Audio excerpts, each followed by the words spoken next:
Good morning, everyone. I will call this Waupaca County Board of Supervisors meeting regular session to order on this Tuesday, July 15th. Please press your roll call buttons.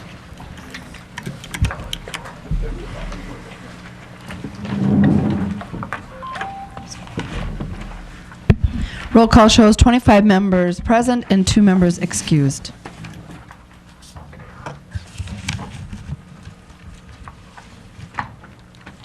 Clerk Robbins, have we fulfilled the open meeting statement? Yes, Jim. Before we stand for the moment of silent meditation, pledge of the flag, I want us all to remember in our thoughts and prayers while we're standing the passing of one of our own, Wayne Knutson, our service officer recently, and his family. And also another one of our supervisors, Supervisor Gary Barrington, who's in Madison starting his treatments. So let's please remember them when we stand for a moment of silence.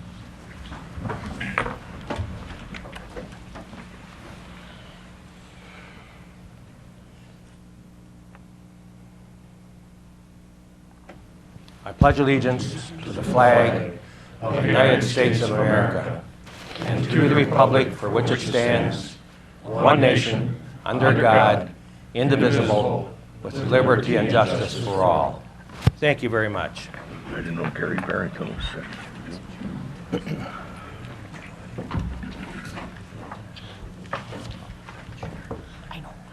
You all received the agenda. Is there a motion to approve the said agenda? One note, there is a revised agenda on your desk. The one that we have to mail out on Wednesday now because the mail's a little bit slower. So on Thursday and Friday, we had some amendments, so it has been posted to the paper, it's been placed on the website, and it is out on your desk now, just so that you know that there was Waupaca County Tourism Project updates was added on Thursday, and also Amendment 34, 2014-553. Pardon me? And Kate, the fair board. Kate, the Fair Board. Can't forget Kate. There's a motion by Supervisor Fedwitz, and a second by Supervisor Muck. Any other questions regarding the agenda? Please vote.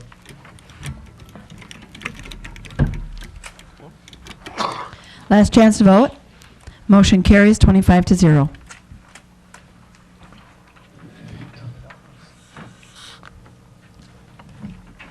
Likewise, the minutes of the previous meeting. It's in your packet. There's a motion by Supervisor Chrisman, and a second by Supervisor Zog. Any questions regarding that? Seeing none, please vote. Last chance to vote. Motion carries 25-0.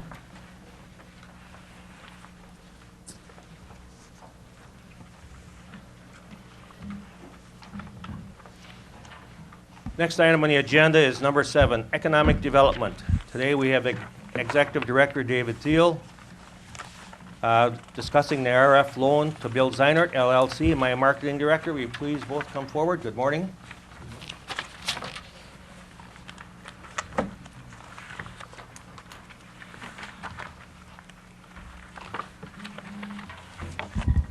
Morning, everybody. Today we have another RLF loan in front of us. It's been approved by the RLF committee, the committee that you appoint to review the loans, and then the WCEDC, Waupaca County Economic Development Corporation Executive Committee has approved that, and now the Personnel and Finance Committee last Wednesday approved the loan, and it's basically an expansion for Bill's company called My Marketing Director. They're a marketing firm out of Clintonville, Wisconsin. They did a first expansion, which we were a part of, us and Premier Community Bank, last November, I believe it was. And now Bill has been growing considerably, and he is expanding again ahead of schedule that he had to expand his business. So he's looking to hire some more people and expand his business, and he's been right on target with all the rules and regulations of the CDBG program. That he actually had 3 years to hire 2 people, and he actually has them hired already, because that's what's going on in his business. He's expanding and he's going forward. So I'm going to let Bill just talk a little bit about, I guess, his business, and then we'll take questions. So. Good morning. My business, my approach is really designed with a heart towards small business people. My grandfather owned a small business, my father owned a small business, and now I own a small business.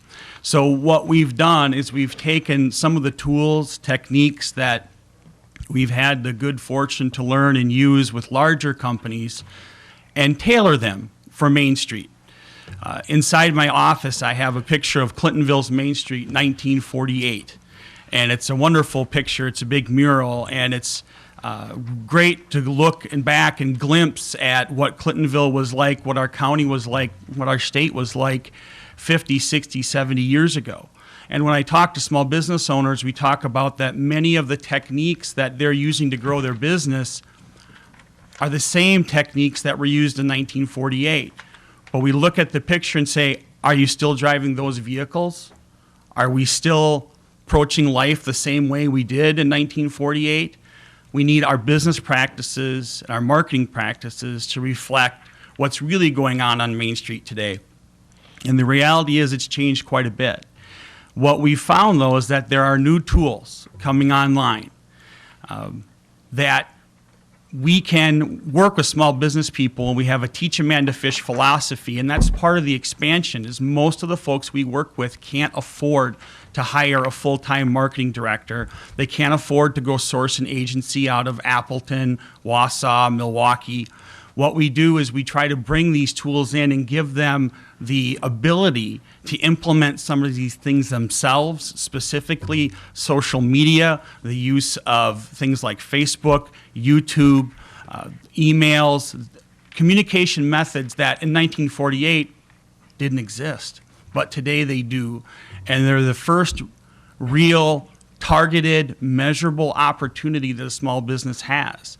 So as part of this expansion is we're bringing in additional teaching resources and a digital studio that will allow us to vertically integrate, meaning we don't have to go out and find additional partners to shoot video, to do programming, to rent a facility to bring in more than 8 or 9 people. We can do that all in one spot. That makes the business model, frankly, much more favorable and allows us to reach down into small businesses, into Main Streets, and help the folks that, from our perspective, really help build a community. So with Dave's help and with the hard work that me and my staff has put in, we're excited about our expansion, and I'd be happy to take any questions that you might have. Any questions?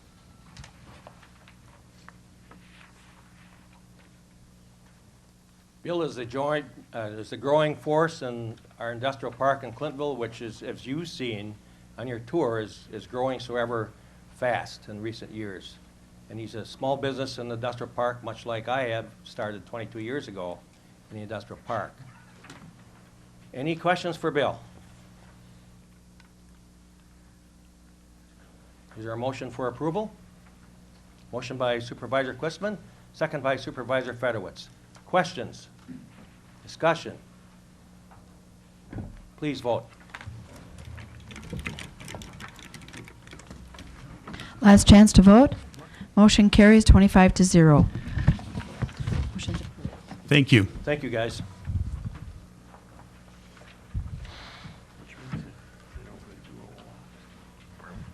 Thank you. I think, are we next on Yes, the you agenda? are. Yeah, okay.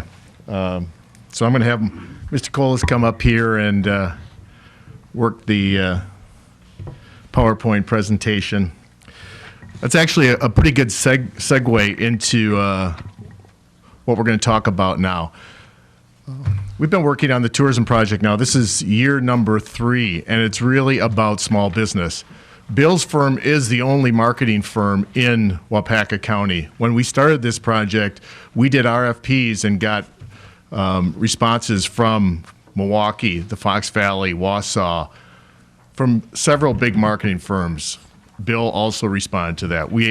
The committee, which was made up of 2 representatives from each of these 8 communities, and Mike and myself, ended up choosing the local person. And I can tell you that it makes a lot of sense to do that, because the kind of service that you get from someone that knows your community and is invested in your community is a lot more robust than you get from a consultant who comes in and does a job and then leaves, and then you basically pay for every phone call after that. So this has been a partnership, and Bill has a firm in this county, is committed to the businesses in this county, and we've created a partnership. So I want, again, and some of you have seen this slide again, those are the entities that were a part of this project. We've gotten money from the state of Wisconsin to do this. And again, a quick reminder on our economy. We have these 3 legs of the stool. I've talked about them many times. We've concentrated on manufacturing, and ag, of course, is the long history of ag in this county is significant. But now we've been concentrating on tourism with this project. And the reason is because, and these are stats from the Wisconsin Department of Tourism, almost just I guess over 96 cents of every dollar really is spent in the small businesses. So when people come into Waupaca County and they visit here and they spend money in our small businesses. So the whole point of this project is, let's try to get some more people here, and they're going to spend money when they come here. So again, the latest statistics from the Wisconsin Department of Tourism, you can see the numbers have went up in 2013, but our ranking went down 1. The employment has gone up very slightly. Labor income and the tax revenue, you can see the numbers. So it is significant. This industry is significant to our economy. That's the whole point of that slide. So what's gone on so far? So years 1 and 2, Wisconsin Department of Tourism has contributed $54,000 to this project, and the municipalities, those 8 municipalities, threw in another $40,000. And what did we do? We ended up doing our research to figure out who we are, who comes here, how can we find more people, where are they, people that like coming to Waupaca County, what do they want to do here? And Mike and I have talked about that extensively prior to this, and then we did using the new tools that Bill has been talking about here earlier. That's what we're concentrating on now. We're concentrating on reaching people with the tools of today, and those are obviously related to the internet and the computer world. Year 3. So this is what we've done this year.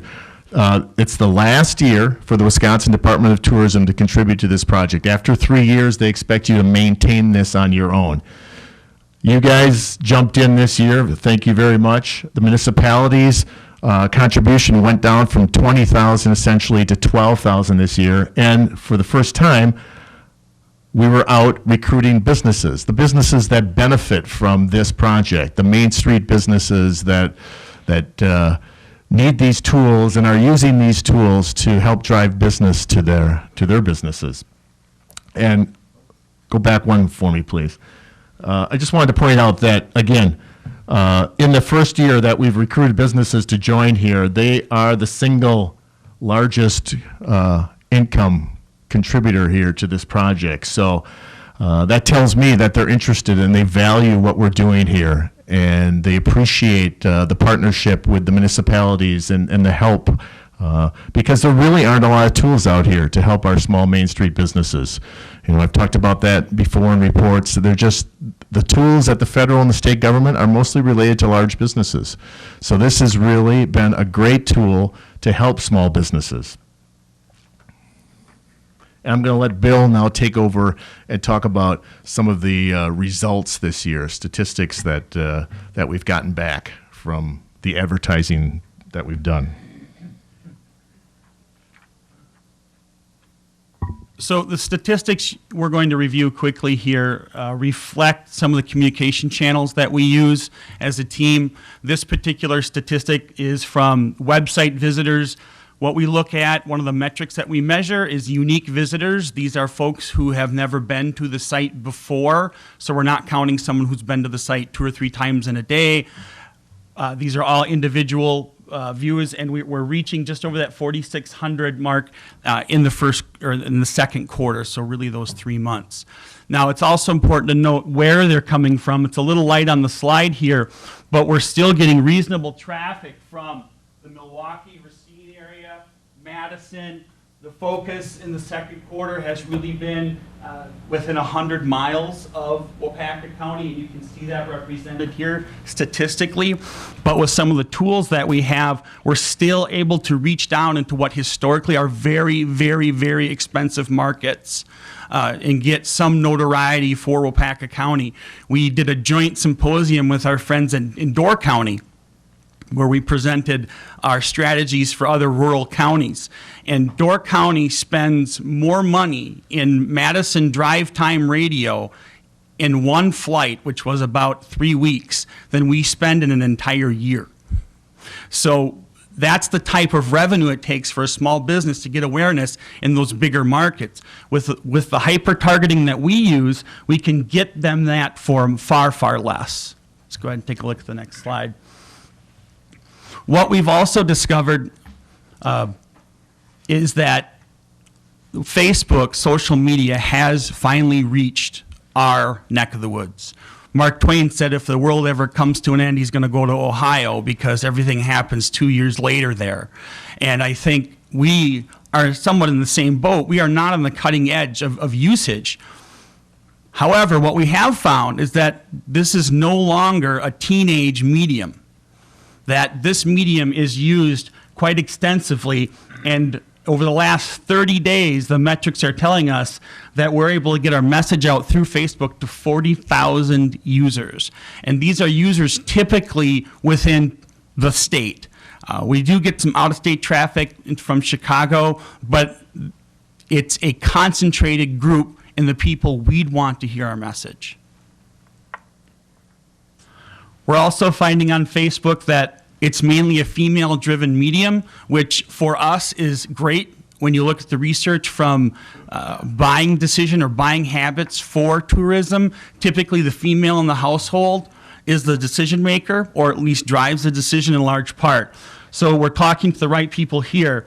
Below it, we have a demographic breakout, and you can see the largest sections here and here are 25 to 44-year-olds. We're getting just over 50% of our traffic from that very important demographic. And that's something, frankly, that you would have to pay quite a bit for in traditional media. We're able to do it very, very targeted. But perhaps the largest finding and what we are really excited about is the use of video. More and more folks are preferring to get their information visually and through video, whether it's on their computer, on their phone. And we're seeing that right now. In the last quarter, we've had over 9,500 views of the various videos that we've produced for Waupaca County. And for us, that's an enormous win. And it's a trend we feel like we can capitalize on and continue to drive awareness of Waupaca County through that video medium. I'm just going to interrupt for a second. You might be thinking, well, where are these videos? These videos are actually we're bringing people to the website that visit Waupaca County, and that's where the videos are. They're also on YouTube, and so a business, you saw 2 different levels of subscription for the businesses to join.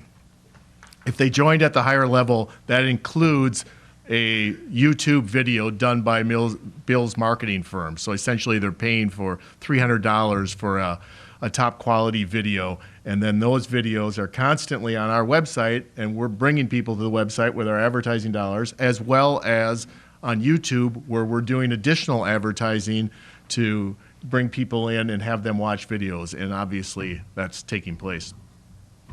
It's a great method to tell a story. And as Dave mentioned, when we produce this for the business, then they can also take that video, put it on their own website, use it for their own purposes. One of the local businesses here that does it is T-Dubs, and their video has been watched just under 1,000 times over the last year or so. They also have it on their website. We have it on, of course, on the YouTube channel and within the site itself. I'll go to the last slide.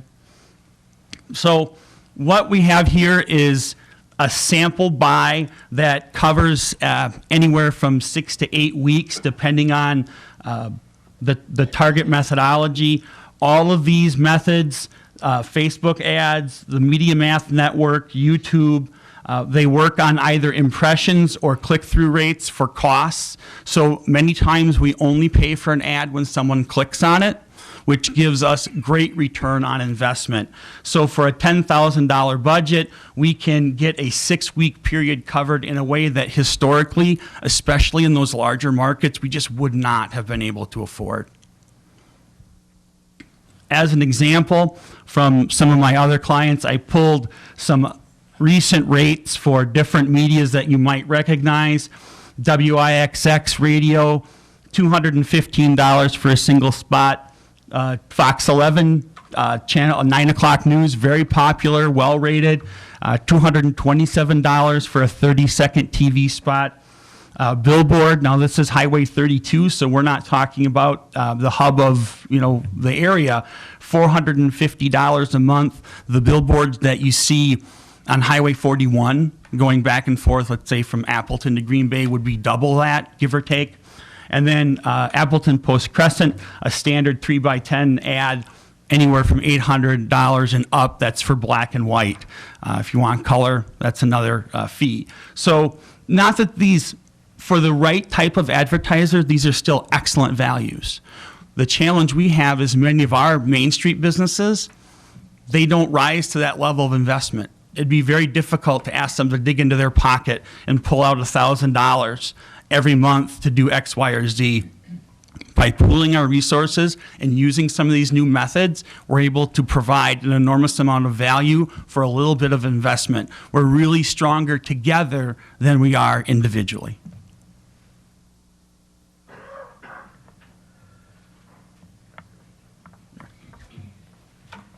I only have one slide today for this portion of the county board meeting, and this is it. Dave asked me, 4, 5, 6 weeks ago, how much do other county governments, not chambers, private sector, et cetera, spend on tourism development in Wisconsin? So I queried my colleagues in a number of the counties that are similar to us, et cetera, and I got 22 responses. So this isn't what I would consider an in-depth research project. Certainly you could dig a little bit deeper, but he just really wanted a thumbnail of what's going on in the state of Wisconsin. And like I said, 22 counties responded. The average of those 22 counties was about $55,000. And then the midpoint, so if you look at the middle of the road, so number 11 and 12 divided by 2, then you're talking $27,000. The range, as you can imagine, is immense. So you're going to have somebody like Marathon County who doesn't spend any money. They rely on the chamber and the businesses, et cetera. Outagamie County, right next door to us, they spend $3,000. But then you're going to have the other end of the spectrum as well. Greene County has their own tourism department. It's a county department. They spend $140,000. Price County, same situation. Their own county department. They spend over $100,000. Bayfield, their own county department. They spend over $300,000. So you have wide ranges of how county governments choose to invest in tourism. The average being 55 out of those 22 counties, and the median being 27.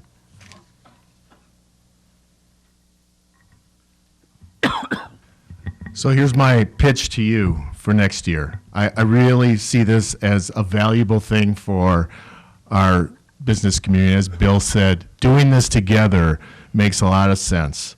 And more than just helping the small businesses and helping our economy, I think there's an additional reason here why this makes sense for us. So I'm going to be going to the municipalities again, the 8 municipalities that are partners in this, and asking them to continue at the $12,000 level. I'm asking you to basically fill in for the state of Wisconsin, who's dropping out of this project at this point, because we need to sustain it after it's a 3-year grant program, and asking you to pick up that amount approximately.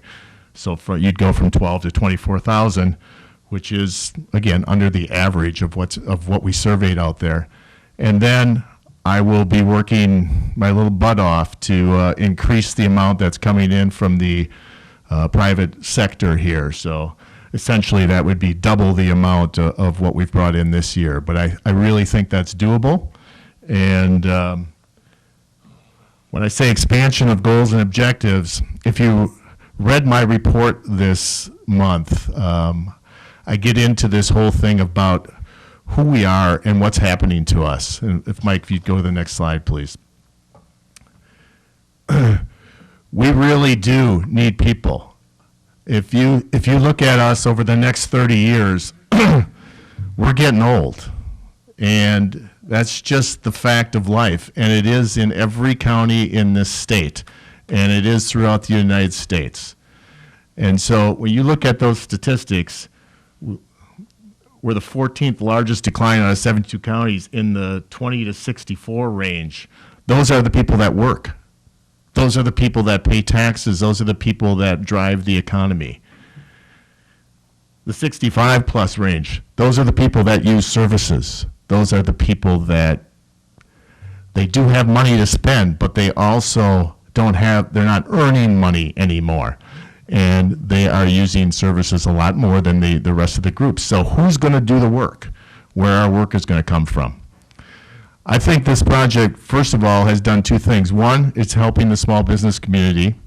Two, it is getting our name out there, and people can now figure out who we are and what we're all about. What's Waupaca County about? What does it have to offer? We're showing that to people on a regular basis. If we don't, there's no way people will ever really look at Waupaca County or think about Waupaca County. You have to market yourself, and you have to let people know who you are.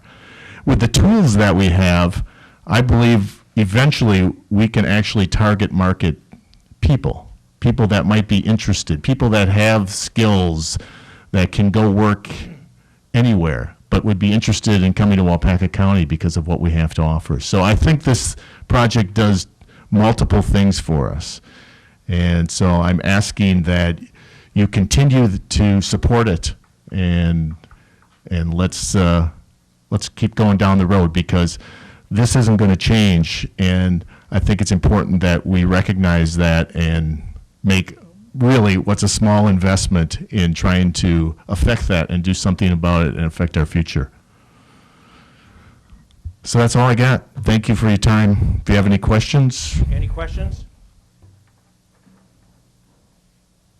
I guess not at this time. I want to thank you, Mr. Teal and Mr. Zeinert. Very interesting and very informative. Thanks for being here. Thank you.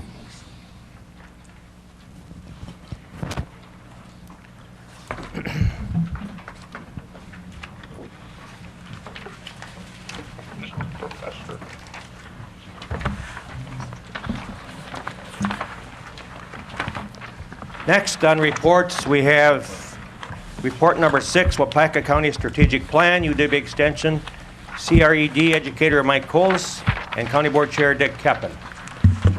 I'm going to ask a favor that I don't have to do the steps and go up there. My surgery is still biting me a little bit, and I'll talk from here. Go ahead, Mike. Thank you, Dick. So, for those of you that are new to the board, I'm going to start out several years back when the department head management team and the county board really encountered a pretty significant challenge, that being a $2.5 million budget deficit, and we overcame that. And shortly after we overcame that, Dick requested that we meet as department heads and the county board to talk about the future of Waupaca County. And during that, we identified a vision and a mission, and I'll talk a little bit more about those in a minute. And then last year, a couple of years later, last year in September of 2013, we discussed a little bit more about where we're headed, specifically identifying strengths, weaknesses, opportunities, and threats. These can all be considered components of strategic planning. The first thing I want to do is look at this first slide, and I know it's probably difficult to read up here, hence me giving you the presentation in front of you. You should have two handouts, one that is the presentation and one that is a handout with a proposed set of action team members. So real quickly, what is strategic planning? This will come in handy as I'm not going to be here 2 weeks from now, so hang on to this handout. First of all, strategic planning answers 4 questions. Where have we been? How did we get here? Where do we want to go? Which you by and large have answered now. And how do we get there? Those are the 4 questions on the right. It's considered the Oregon model of strategic planning. The blue triangle in the middle breaks that down into a little bit more detail. The first step is to really consider where you're at. We do some pre-planning. We do some mandates analysis. This is a lot of detail that goes on behind the scenes. What you have engaged in as a group of department heads and the county board is mission development, vision development. Vision is really where you want to be 10, 20, 30 years down the road. Okay? It's your dreams, etc. Then you have mission. It's what you do on a daily basis. What do you have to do on a daily basis to make that vision become reality? Values isn't something we've talked about. They are the principles, the rules of the game, the 10 commandments, the how you go about doing your work, honesty, integrity, etc. Once you have what I'll collectively call a target, mission, vision, and values, it's about identifying what's moving you towards those values and what's pulling you away from those, or away from that target and pushing you towards that target. Strengths, weaknesses, opportunities, and threats is what helps define those, and we defined those last September. Strengths are internal. We have a lot of control over them. Opportunities are external. We don't have a lot of control over them, but we can move to take advantage of those opportunities. Weaknesses and threats are their corollaries on the other side of the ledger. Weaknesses being internal, pulling us away from that target. Threats being external, pulling us away from that target.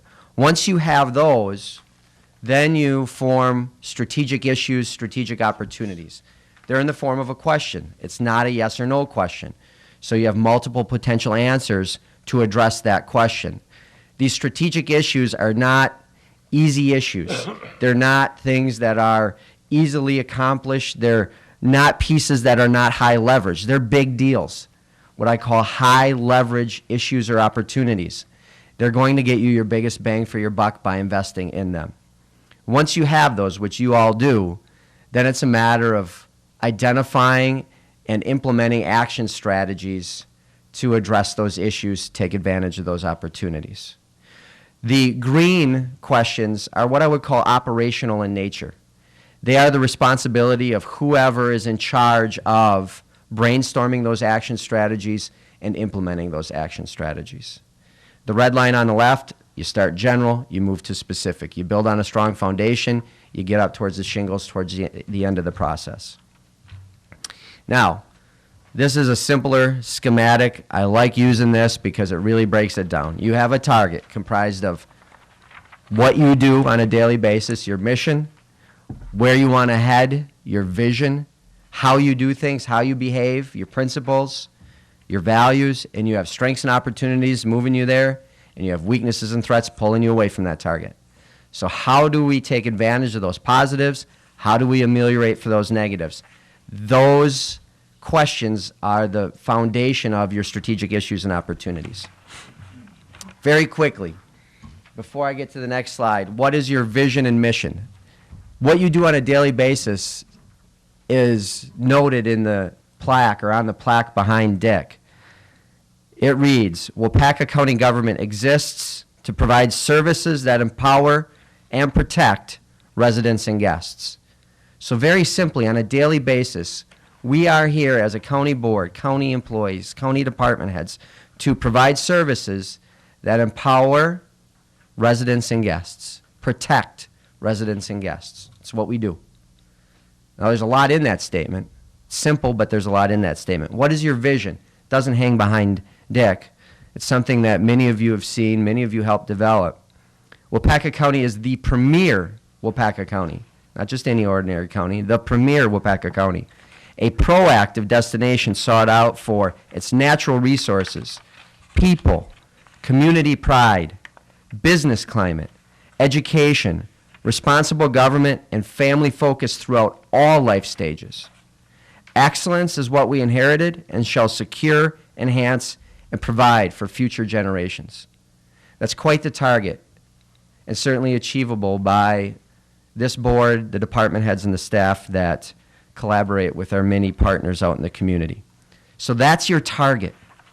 Now, you identified in September of last year what is helping propel us towards that target and what's pulling us away from that target. And we broke it down into several strategic questions. These are in rank order. You guys prioritize these. So the most important one that you felt we needed to address as a team, how do we generate the revenue to meet the needs of our citizens, present and future? Okay? So this is that strategic issue. There's not a yes or no answer to this. There are many potential action strategies you can deploy to address this strategic issue. The next one, what steps do we take to improve communication, education with the public and legislators? Who should be contacting our state legislators? So how do we educate the public about what we do? How do we connect with those state legislators? The next one, what steps do we need to take to determine what services we are providing that are already provided in the private sector? What benefits currently exist in terms of potential privatization? So a privatization question. Can we privatize anything that we do? Next one, how do we create an atmosphere for cross-training opportunities? And then what could be done to increase or balance employee morale with potential pay increases? The fifth one, how does Waupaca County encourage, facilitate, and increase in private sector investment? So very much an economic development-oriented question. And then finally, a technology-oriented question, how can we analyze technology efficiency and fund equipment and support? So these are the 6 critical, key, high leverage, however you want to term them, strategic issues that you felt as a group of department heads and county board supervisors that we need as a team to address in order to have us achieve that vision of the future, abide by those values that are implied, and also accomplish that daily mission. Now, September is a long time ago. I wanted to refresh your memory as to what we covered. Dick and I have talked several times, and then we finally had an opportunity to sit down at length last week or a couple of weeks ago and really put some meat on the bones here. So moving forward, what does the process look like for addressing those 6 strategic issues? First of all, each issue will have a team assigned to it. You'll have a handout that Dick will go through in just a moment that has the proposed teams. Teams are going to be comprised, depending on the team, of department heads, in some cases a county employee, supervisors, in some cases other partners from the public sector, and in some cases partners from the private sector. Each team has co-chairs. Those co-chairs include one department head or quasi-department head in the case of Dave Teal, as well as one county board supervisor, or in the case of the private sector investment one, a private sector partner. Each of the 6 teams should meet quarterly or are to meet quarterly with the executive team, starting in December of this year, and then March, June, and September to monitor evaluation. And then finally, what you don't see up here, but it's something that Dick decided upon this morning, he'd like to have a steering committee comprised of the co-chairs manage this process. Okay. Before, this is, I think, the last slide, before we get into Dick announcing who he'd like to have on the committees, an upcoming calendar of things that should be reported at the executive team meetings over the course of the next year. By December of 2014, those teams will have had the ability to initially meet and brainstorm some strategies. There's not a lot of evaluation that goes on in the initial brainstorming. It's throwing mud at a wall. What are some potential action strategies we could implement to address each of these strategic questions? By March of 2015, that should provide enough opportunity for analyses to take place of each of those potential action strategies and a narrowing down of those action strategies to 3 to 5 per each strategic question. part of the thrust of strategic planning, as opposed to comprehensive or rational planning, is that you use pinpoint accuracy in identifying your priorities and identifying your priority action strategies. So the idea is not to do everything, it's to do the most important thing. It's not to work harder, it's to work smarter. So what are the 3 to 5 action strategies that you will address over the course of the next 3 to 5 years to address that strategic issue? So you really want to pick those high priority 3 to 5. By March, each team should have been ready at that point to, or should be ready at that point to identify those 3 to 5. In June of 2015, then we're talking about moving into identifying timelines and who is going to be responsible for implementation. Okay? So the last step, once you've identified action strategies before implementation, is identifying who is responsible for getting this all done and when is it going to be accomplished by. Good rule of thumb is that if you don't have that timeline, it's probably not going to get done. 80% of the work gets done in the last 20% of the time. Anybody who's ever worked on a big project knows that. Okay? So got to have that timeline, got to have those responsible parties. And then finally, in September of 2015, which meshes real well with a budget process, those teams should provide a summary of the resources necessary to implement the strategies. And then you're into strategy implementation, implementing those 3 to 5 things per each of those teams. Or if you multiply it out, those 18 to 30 action strategies total. Dick and I have talked a little bit about teams. He's proposed to you today what those teams look like, and I think we're to you talking through those, Dick. Okay, thank you, Mike. Excuse me. You know, hearing Mr. Colas up there, it's so sad that we're going to lose him, but it's going to be Wisconsin Towns Association that's going to gain him. So thanks to them, but he'll really be a big plus of Wisconsin Towns.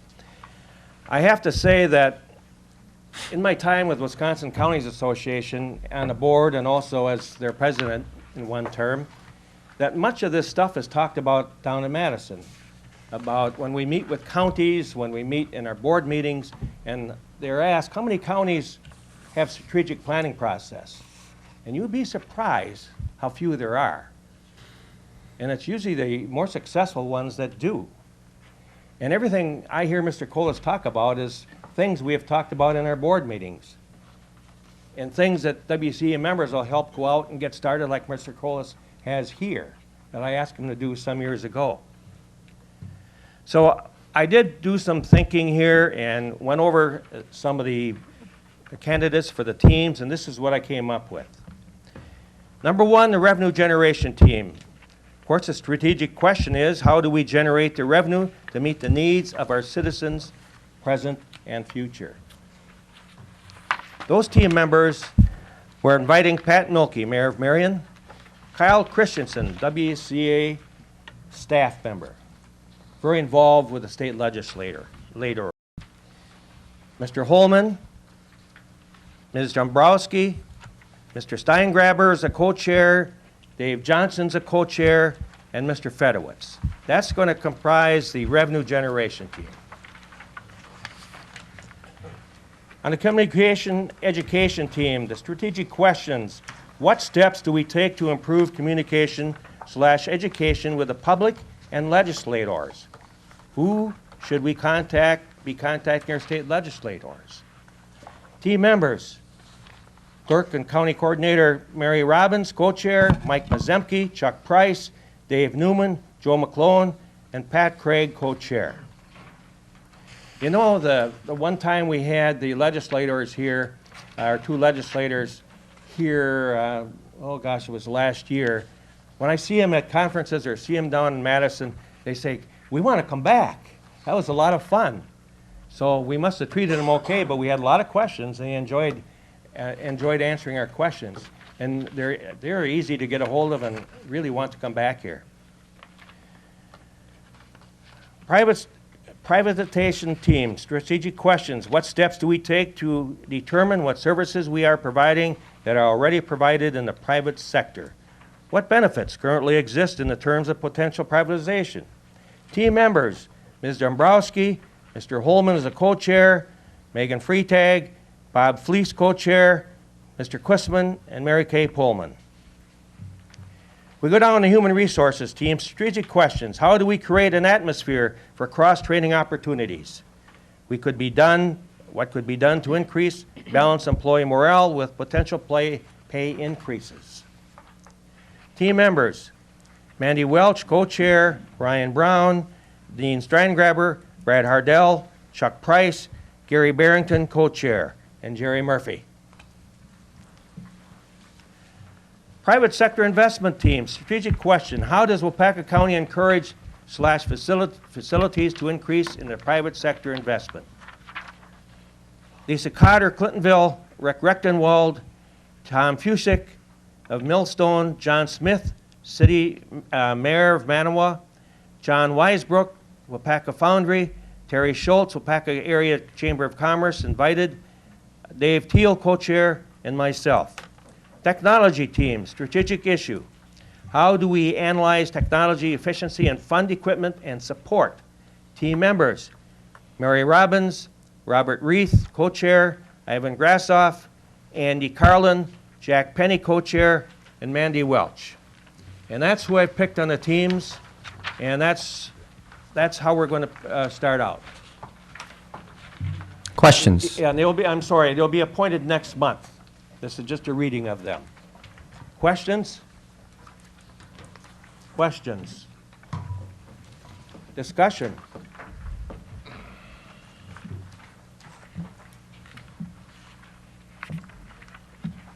Don't see any, Mike. Well, thank you. On another note, let me say what a pleasure it's been to work with you all, department heads, county board members, the community members.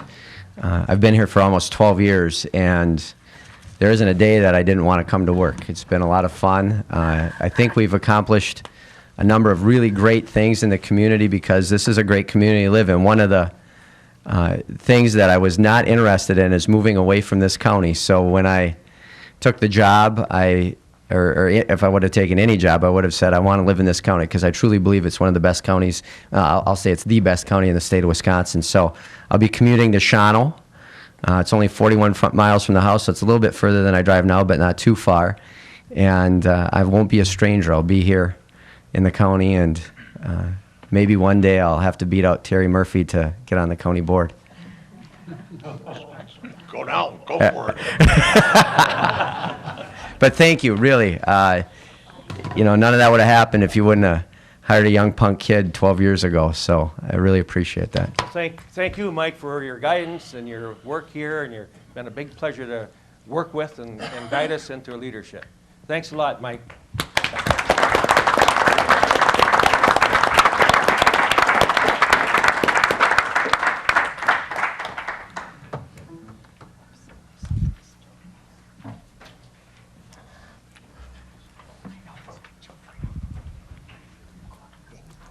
Okay, report number 7, Waupaca County report number 9, but under reports is number 7, Transportation Moves Wisconsin.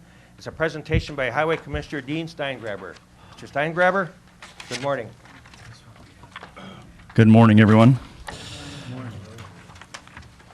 Yeah, I just want to echo what Mike Cola says. We always talk and we kind of joke around about the premier county, but there's no doubt about it. When we work together here, we really can do some great things. And transportation, obviously, is what I'm involved with.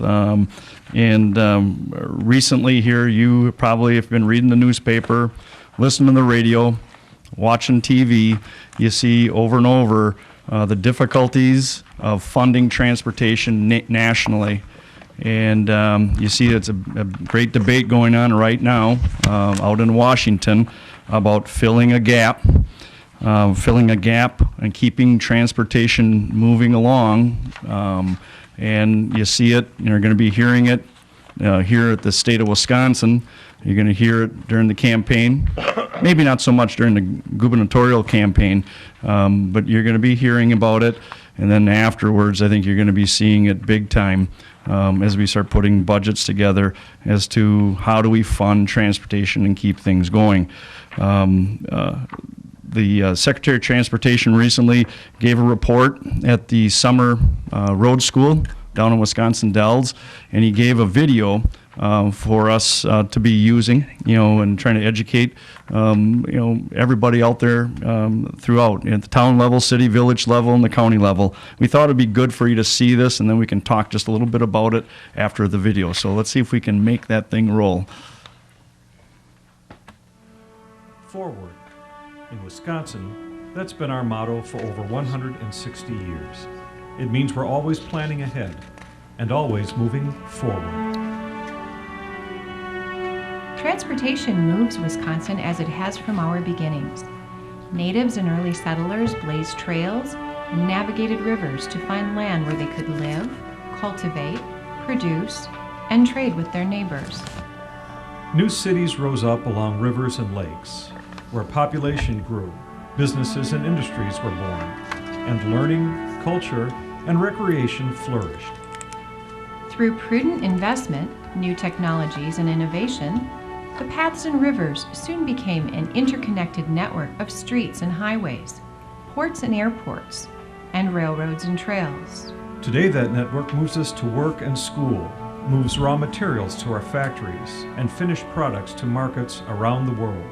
Without it, reaching our full potential in a highly competitive global economy would be unthinkable. And let's not forget that the transportation network that moves our economy also supports our quality of life by bringing us and millions of visitors to shopping, recreation, and pastimes that people enjoy in all kinds of weather. But that system, built over generations and entrusted to our care, needs constant upkeep and attention. And the resources needed to support that care are becoming increasingly scarce. As cars and trucks become more fuel efficient, the revenue from fuel taxes isn't enough to cover basic maintenance or critical safety improvements.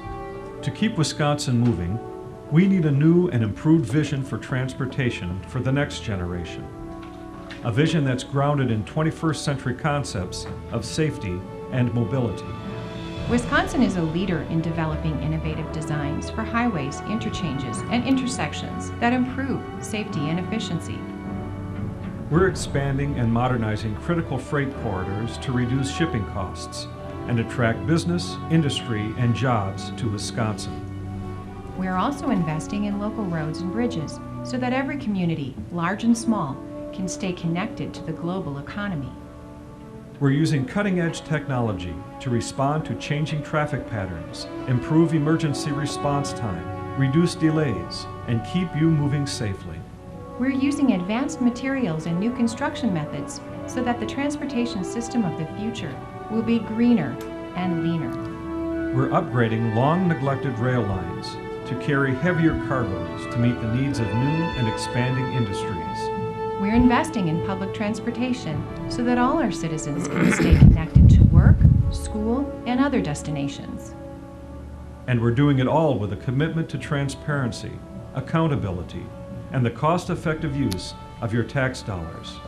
We all play a role in imagining, planning, and building this exciting new vision. It is a never-ending journey.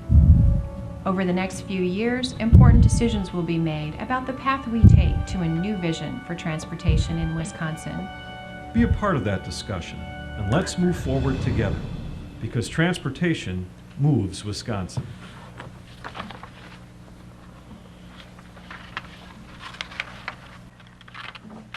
And Jill, if you could pull up that PowerPoint presentation and then page 23. You all have the PowerPoint presentation in front of you. We gave that to you this morning. A lot of good information in there, a lot of facts and figures. And the thing that, to me, this video is fantastic. It talks about economic development, talks about quality of life. It talks about, safety and, emergency response and just everything that affects us every single day. This is where, big bucks got to be spent, to keep that and keep progressing. I love the picture in there with the Indian trails and the horse and buggy, and it's not that long ago we were there. And we've made huge strides.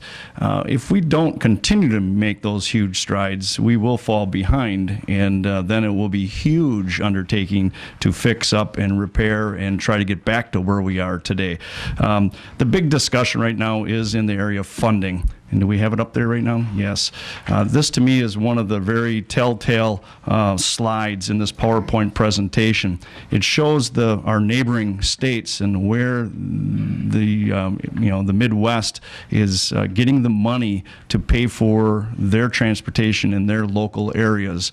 Illinois, Michigan, Minnesota, and you can see Wisconsin. It's a pretty good investment so far to keep up with, and I think even exceed what other states are doing, around us.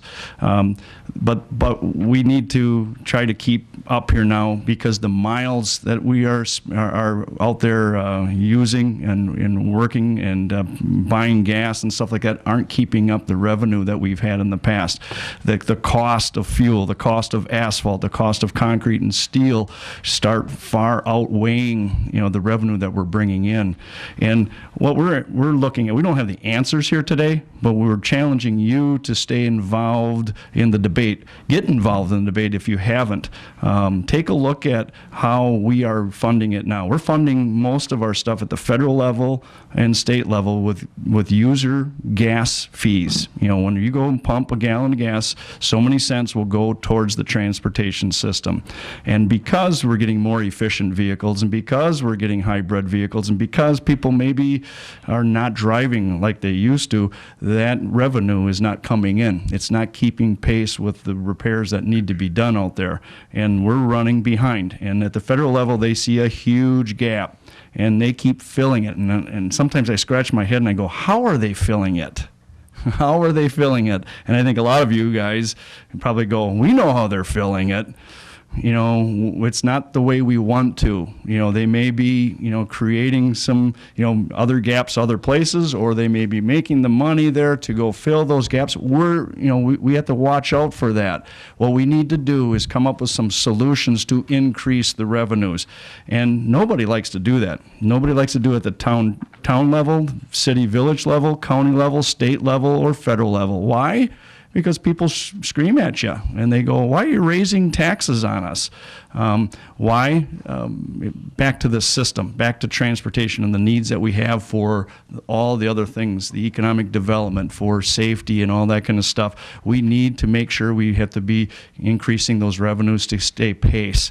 Here on this particular, if you look at your page 23, you can kind of see where we are, around $280, per vehicle out there is going towards transportation here in Wisconsin. Over in Illinois, Minnesota, $500, $480. We need to be looking at bumping that up. Nobody wants to do that, but we're going to have to be doing something, or come up with some other creative ways of doing it. At the national level, they've been talking about miles driven. Nobody likes that idea either. Depending on how many miles you drive, that's how much you pay towards transportation. Nobody likes that, because someone's going to be looking over their shoulder and saying, you drove 5,000 miles this year. You need to pay. There's other ways of doing it too, and we need to be involved with that. I challenge you guys here in Waupaca to do what we have talked about with our vision and mission. Be the premier county, be the leaders. Either you're going to be a leader here, or we're going to be a trailer. And I'm concerned about that. If we don't lead in the discussion and be a part of it, we're going to have something jammed down our throats. And we're not going to be happy with it, and we're going to have to live with it. So get involved with this, take a look at it, and talk to your legislators, talk amongst each other. We're at the county highway level. We just had a conversation the other day, and with Chairman Keppen's strategic plan here that we're going to be taking off with. We're going to be taking a look at new revenues and stuff. The Highway Committee is asking me to take a look at the registration fees and take a look at if we should be incorporating that as part of the budget this year. Maybe we got to incorporate it with the strategic plan, and let that go through its course to help build up the support. But we have to be looking at things not only for our local, but state and federal as well. It's that important. Any questions, anybody? It's a huge issue. Stay involved with it. Any other questions? I'm going to just mention one last thing here. We've talked about bonding. And where's the bonding come from? Well, eventually we have to pay for it through our property taxes, and paying off that debt. That's something that's a part of our debate that we're having at the Highway Committee. Should we try to lower that bonding and build up registration fees? Should we be balancing that in some way? Right now we have property taxes. We have state funds that come in. We have federal funds coming in. Do we look for another revenue stream there to have a diversified amount of revenues that pay for transportation locally? And that's something that we have to be looking at. I know that this county board has not always enjoyed when we come forward with bonding packages, but I sure appreciate the last time we did have a bonding package that passed 27-0. We appreciate that. Does that tell us that you want to continue to do the bonding, or do we look at other revenue streams? Those are some of the questions locally that we have to be talking about philosophically.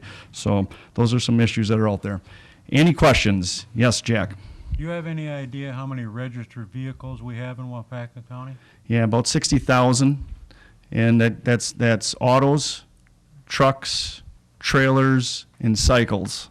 60,000 registered vehicles. At $10 a vehicle, 600,000. At $50, it's $3 million. That's the bond package that we said in 3 years we'd be looking at $3 million. So it just gives you a little bit of an idea if you go and just take bonding out and put registration fees in. My concern with that registration fee is I think the federal level, the state level, the local level are all going to be looking at that one because that's an easy one. There's a system in place to go and start taxing people, and if we all start taxing there, then all of a sudden maybe these numbers, oops, they're gone, but these numbers may go skyrocketing upward, and that's going to be difficult. Again, that's why I think it's important for us to be out in front and be leaders of that, otherwise we won't have some of those options. But there's 60,000 vehicles out there. Any other questions? Thank you for your time. Appreciate it. Thank you, Mr. Steingraber.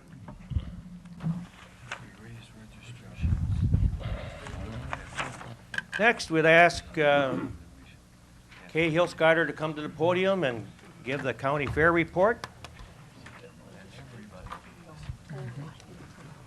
Some of you new supervisors, Kay Hilscotter is a long-time member of the county board, and she's a Waupaca County Fair Manager, and she's coming here to give her annual report.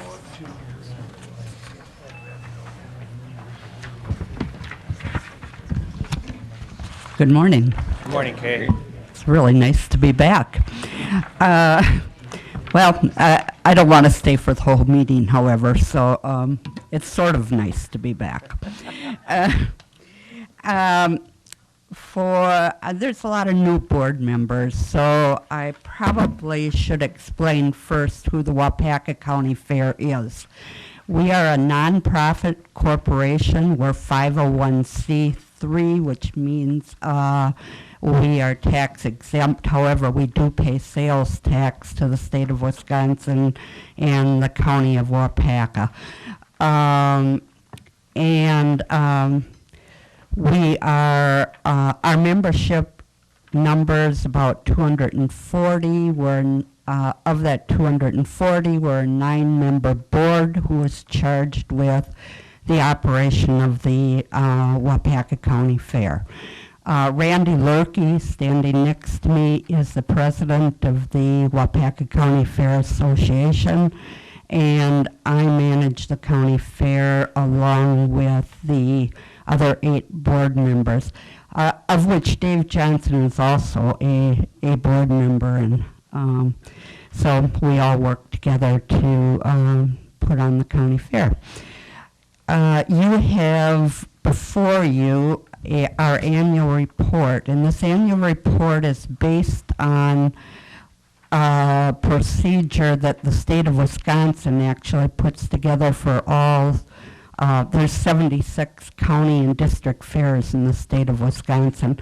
We receive state aid from the state, and they give us an accounting procedure of where money is to be reported, and so that when they get the reports done at the state, everything is coming back in the same form. So the green sheet that's stapled together is actually our annual report.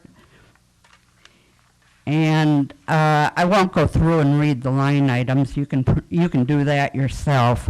But you'll see that our 2013 income was $199,311.78, and our disbursements were $181,840.42, which left us a profit last year of $17,471.36.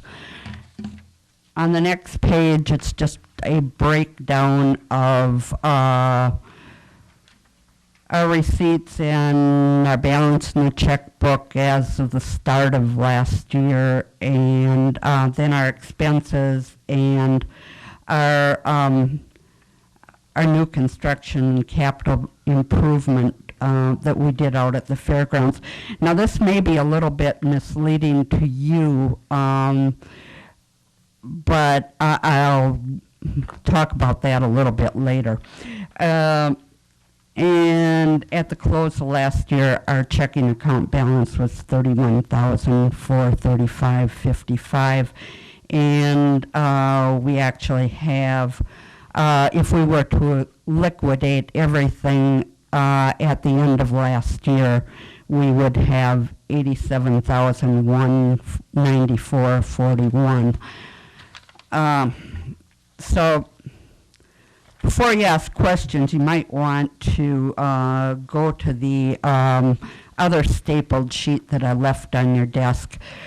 The county appropriates for $15,000 for junior fair and junior fair related expenses. So the money that comes through the county budget, the $15,000, is actually earmarked specifically for junior fair. We can't use it for any other operating purposes. So I broke down for you what those junior fair expenses are. They're the premiums and the judges and the superintendents and clerks and the ribbons and the junior fair secretary, our computer programs, and the whole list that's listed there. And junior fair actually costs the Fair Association $41,349.96, of which you contribute $15,000 towards, and we truly appreciate the fact that you do that. It's junior fair is not a revenue generating operation. It's part of our operation, and we carry out the rest of our events to pay for junior fair and the other open class and the other educational events that go on at the fair that are not revenue generating. If you turn to the next page, you'll see that I've listed for the last 5 years, and then into 2014. What we've actually reinvested back into the fairgrounds. And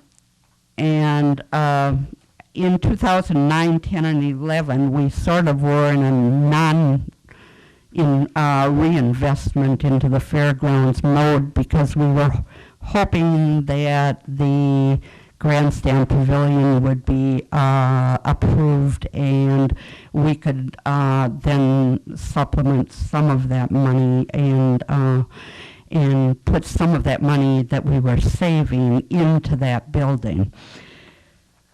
In 2012, we were sort of like, okay, now we really need to put some money back into the fairgrounds. It doesn't look like the pavilion's going to happen real soon. And so we invested $10,500 in ticket booths, which the county also put some money into the ticket booth. So it was a joint project between us and all of you.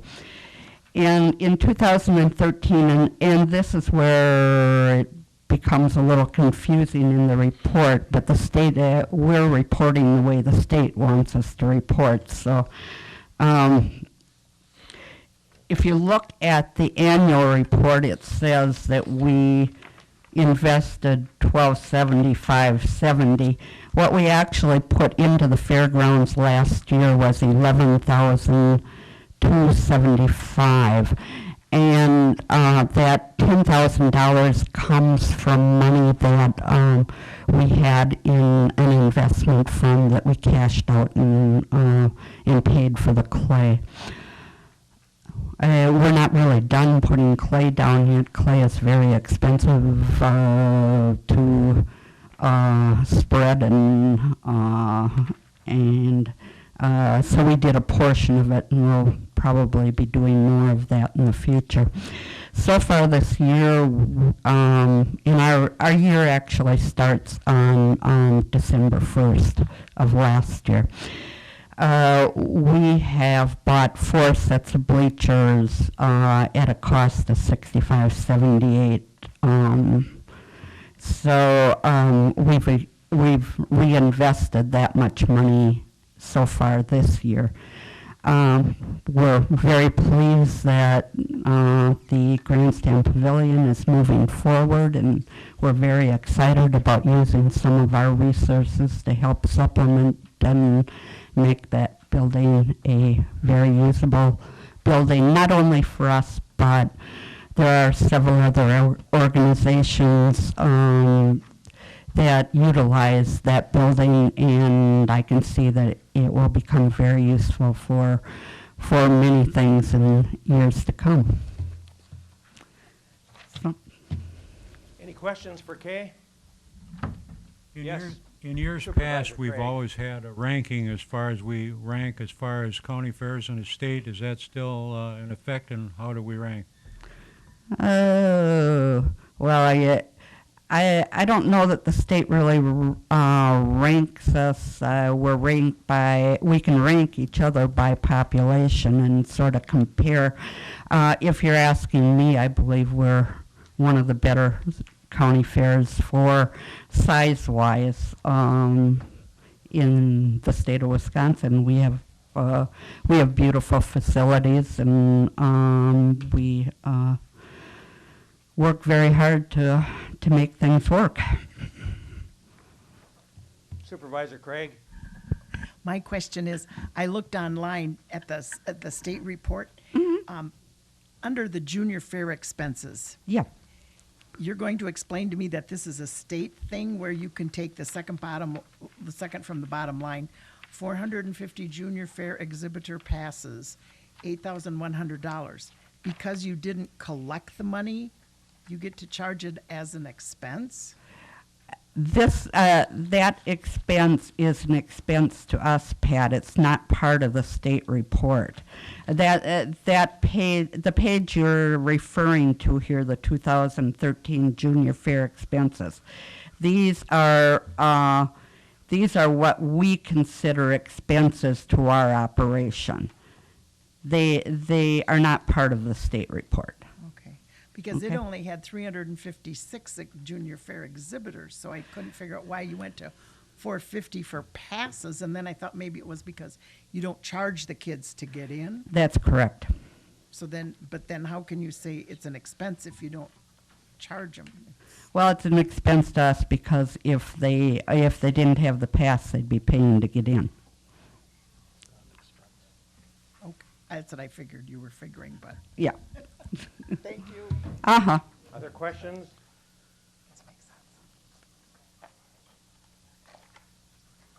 Seeing none, I guess not. You have anything, Randy? No, I don't. Okay. Well, thank you very much, Kay and Randy, for being here and giving the report. Sure. Love coming back. And soon the fair time is about us here, I see. It is. We're excited. We hope you'll be excited too. I think I got some tickets in the mail the other day. Thank you. Before we take a break here, regarding my report, I am on the radio tomorrow, my monthly radio program. Are there any department heads that want to join me? And if there are, come up and see me before the end of the meeting. It's about an hour show, can be less. Be at my office at 7:30 in the morning, and we head north. So think about it and come up to me afterwards. At this time, we'll take a short break. A, amend Chapter 32 County Board Shoreline Zoning Ordinance. Brian?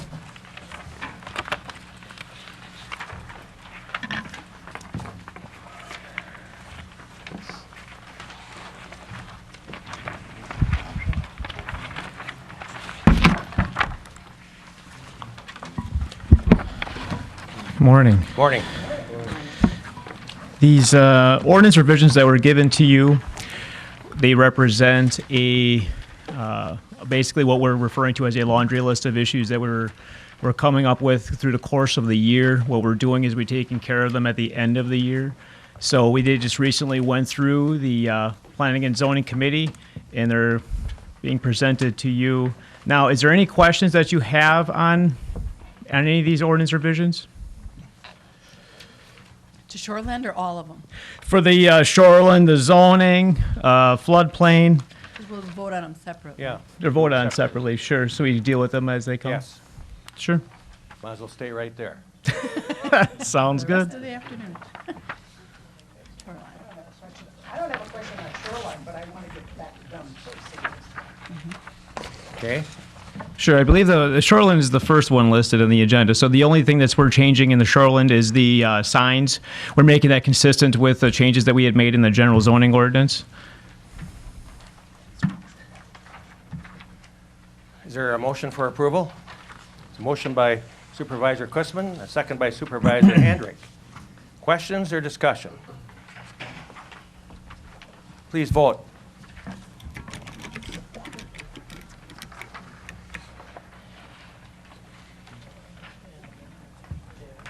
Oh. 24 to 0. Supervisor Asen had to leave, so he's been excused. Okay.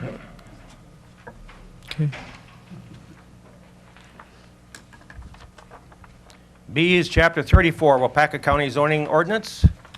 There's several small changes within the zoning ordinance. I won't go through each and every one of them. Some of the big ones, we made the expansion restoration, we made that the same as the changes that we had made within the shoreland ordinance. We reinforced the fact that accessory structures shall not be used for human habitation. So we add another lines in there saying that there shall be no sanitary facilities or plumbing. We made an addition for shooting ranges or for firearms. We basically overhauled what we had in the ordinance prior. This was in response to some issues that we had received from towns. And they asked us to look into this, so we did. And also keeping in mind that we sent all these revisions out to the towns for them to review and come back to us with any issues that they have. And this was the only one that we did. We did receive some feedback from this in particular. And the issue that they had was for the hours of operation, saying that here that no shooting activity between 11 p.m. and 6 a.m. And they felt that that was just too late and too early. And essentially, there's really not much we can do with that because that is set forth in statute. Statute does not allow us to deviate from those hours of operation, so we're pretty much we're held to that standard. Is there a motion? It's a motion by Supervisor John Penny. The second? Second by Supervisor Zog. Supervisor Craig. With the section 6.093, the shooting ranges that you were just talking about, Ryan. Yes. My concern to the rest of the county board is if you look under 3B, firing limitations, the last sentence states, no part of any shooting range may be located within 1/2 mile of any residentially zoned, planned, or developed parcel unless owners and occupants of such residences waive this condition in writing. And it's also down under number D, setbacks number 1, and it reads the same thing. I have a concern with that because with our conditional uses as they are presently handled in the zoning department, the notifications for conditional use are sent out to property owners within 300 feet of that property. And then there is a public hearing held where people in favor of this can come and testify and people against it can come and testify. Our Planning and Zoning Committee then makes the decision to grant or deny, and then they also have the ability to put conditions on.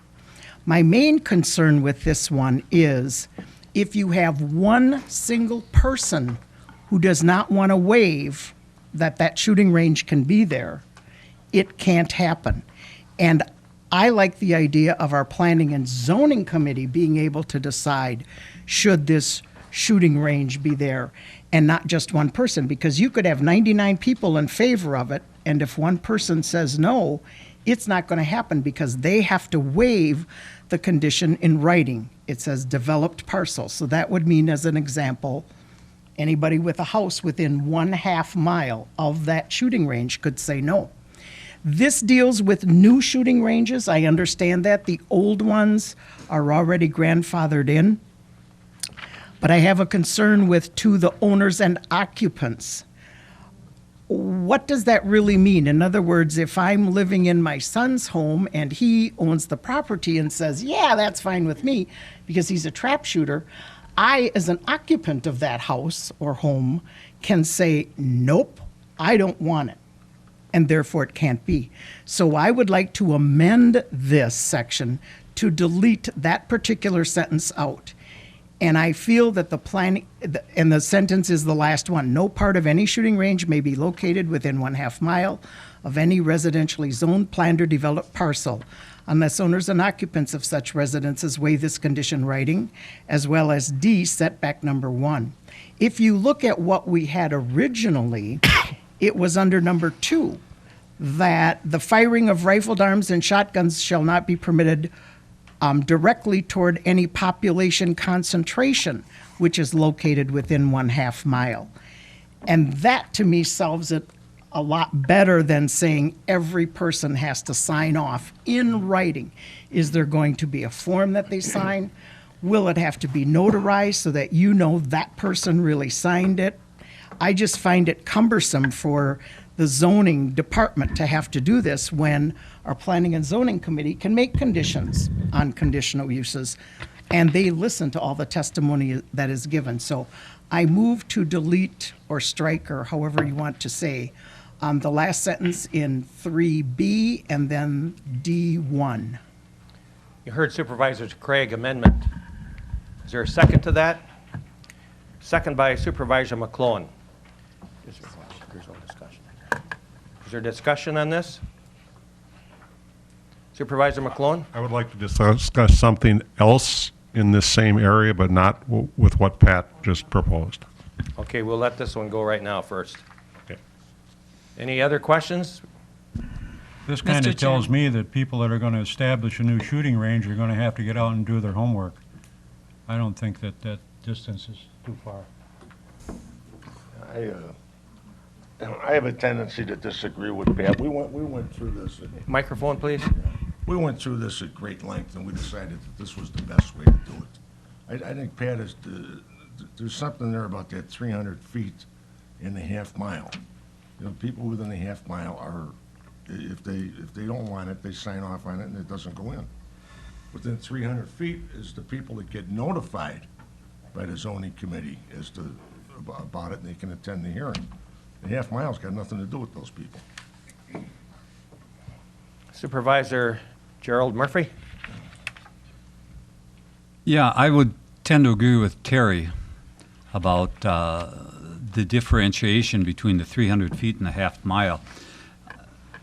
It obviously is the people that put this together, obviously it's a safety factor. And the safety factor came about probably because of two different distinguishing characteristics. Number one, this county of Waupaca is now under rifle, where it used to be under shotgun, or for hunting, that is.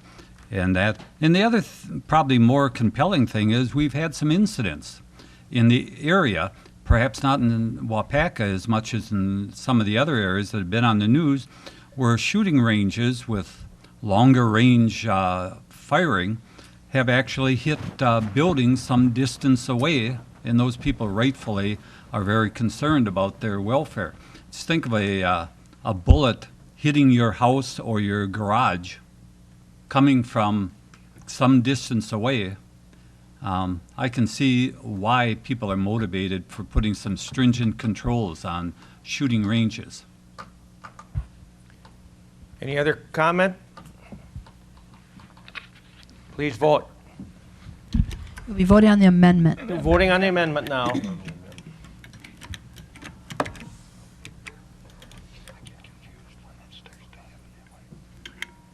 Last chance to vote. Motion is defeated, 10-14. Okay, now we're back to the other motion. There's no discussion now. Yeah, they had discussion. We have a motion and a second. Please vote. This is back to the... Now there can be further discussion. Oh, I'm sorry. On discussion. Okay. I have a question on the NRA range source book under 6, 7, and 8. I'm sure between all those three things you could find reason to deny any shooting range that made all the other limitations. I guess my belief here is I would like to see a list of what you're saying is what we need for safety, rather than just bringing up that. And I am not a member of the NRA for a number of reasons of what they support sometimes. So just so you know where I sit in this topic, I'm an avid trap shooter. I was at the shooting range yesterday. I'll be there tomorrow night again. Sure.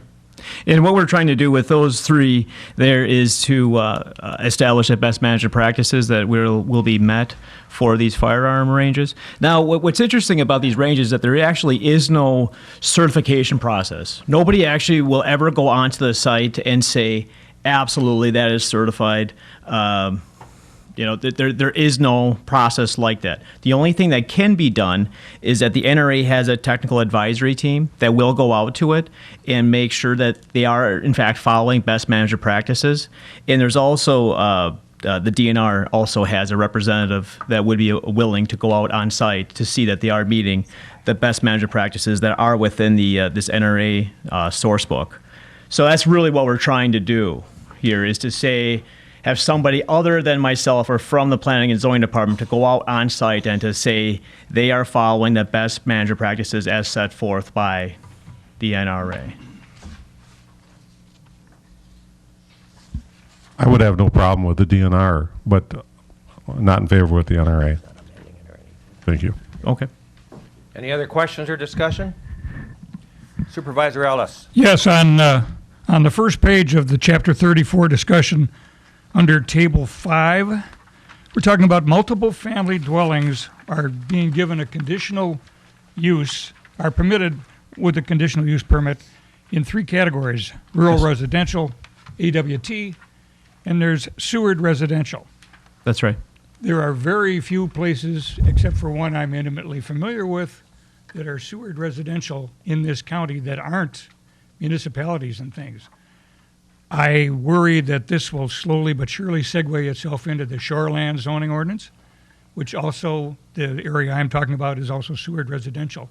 And that has to do with creating commercial businesses or commercial buildings out of what used to be homeowner equity.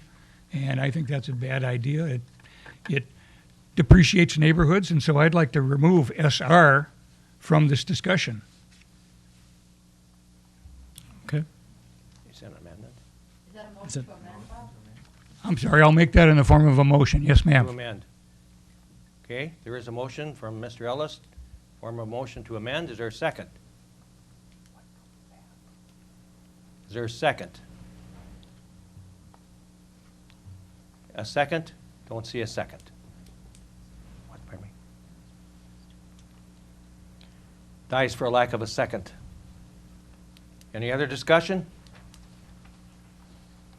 Seeing none, please vote.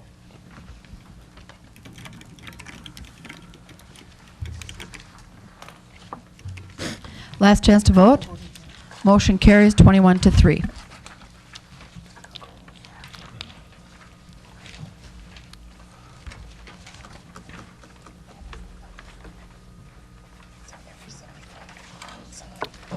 Item C, amend Chapter 36, Waupaca County Floodplain Ordinance.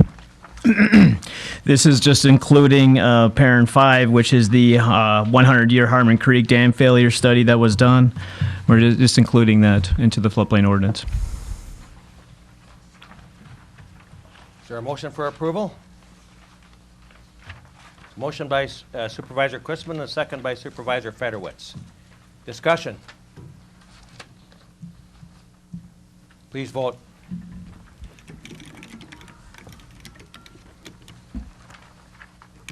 Last chance to vote. Motion carries 24-0.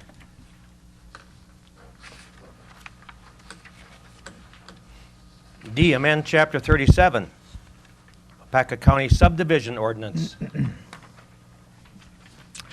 This is following a Attorney General's opinion that says that if a public right-of-way bisects a property, then it has already been divided for the purposes of Chapter 236 of state statute, which is what governs our land division ordinance.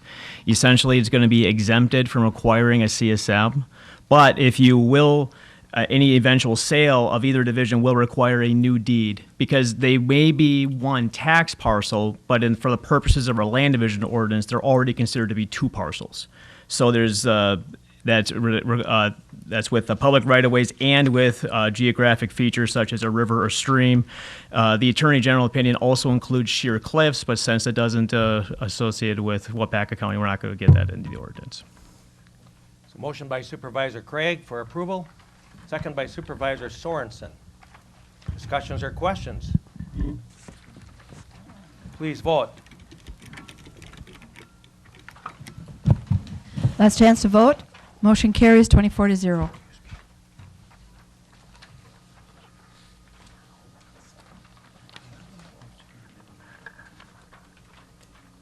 Last is E, amend Chapter 37, 2014-553, Z-005-14, the Jamie and Jennifer A. Sell Town of Larrabee zone change from R-11 zone to AWT zone for a dwelling structure.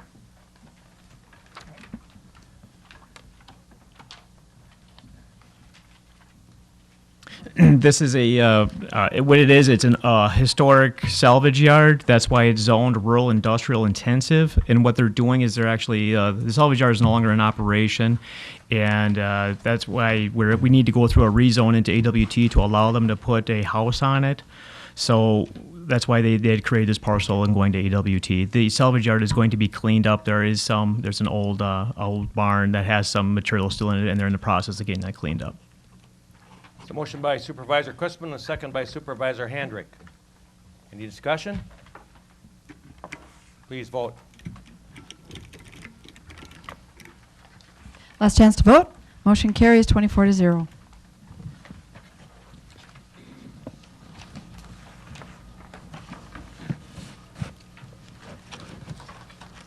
Thank you, Ryan. Resolutions, number 12, repeal RSC number 8, 12-13, Lakeview Manor on call. This was a resolution that was passed on the 15th day of May in 2012, and it was for the on-call program, including amending the appropriate personnel policies and procedures and designated compensation rates effective upon the passage of this resolution. Now it has come to pass that the new Lakeview Manor administrator would like to have that repealed, and Megan is here if you need more explanation. Supervisor, there's a motion by Supervisor Johnson, a second by Supervisor Sorensen. Does anyone need any explanation from Megan? She's here. Any other discussion? Please vote.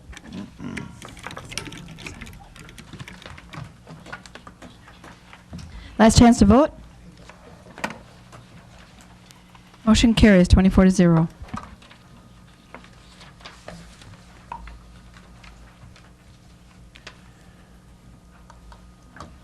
Item B, resolution number 9, 14-15, DHHS reorganization of Health Services Unit. Create a WIC project director / nutritionist. Now therefore, let it be resolved that the Waupaca County Board of Supervisors authorizes the Health and Human Services Department to hire a WIC, Women, Infant, Children Project Director Nutritionist, effective as of the retirement of the current Health Services Unit Manager and hired at the rate as set by the JDQ. Waupaca County Finance and Human Resources and Department of Health and Human Services Board. There is a motion by Supervisor Gerald Murphy. Do we have a second? A second by Mr. Spearings. Any questions or discussion? Please vote. Last chance to vote. Motion carries 24-0.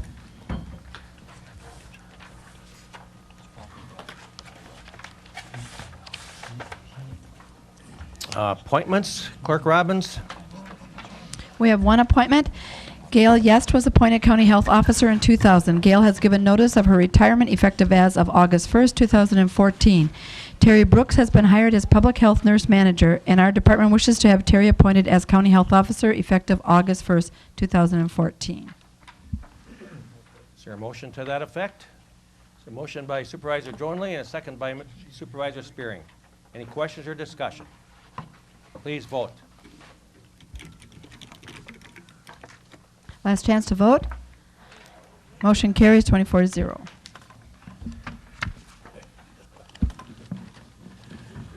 Gail is here. You want me to thank her for her service? Gail, we just want to thank you for your many years of service. Thank you very much. Thanks for the great job you did.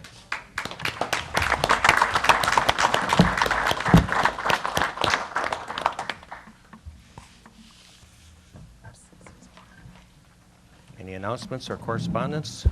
There's a lot of information on your desk. Yeah. I don't know. Read Just through make all sure the to take information. Mr. Chairman, I would like to say thank you to Mary for the picture that was on our desk. Do we owe you something for that? No. Okay. That one's just printed off of our, it's fine. It's compliments of a county clerk's office.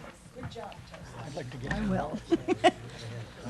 Also, I was asking for a department head for tomorrow's radio program that I have. Clyde Tellock was gracious enough to report to my office at 7:30, so he'll be on in the morning. Thanks, All right. Clyde, a lot. Appreciate it. With that, there's a motion for adjournment. There's a Don's motion. not here. Pardon me? Don's not here. A motion by Supervisor Hendrick and a second by Supervisor Boyer. Please vote.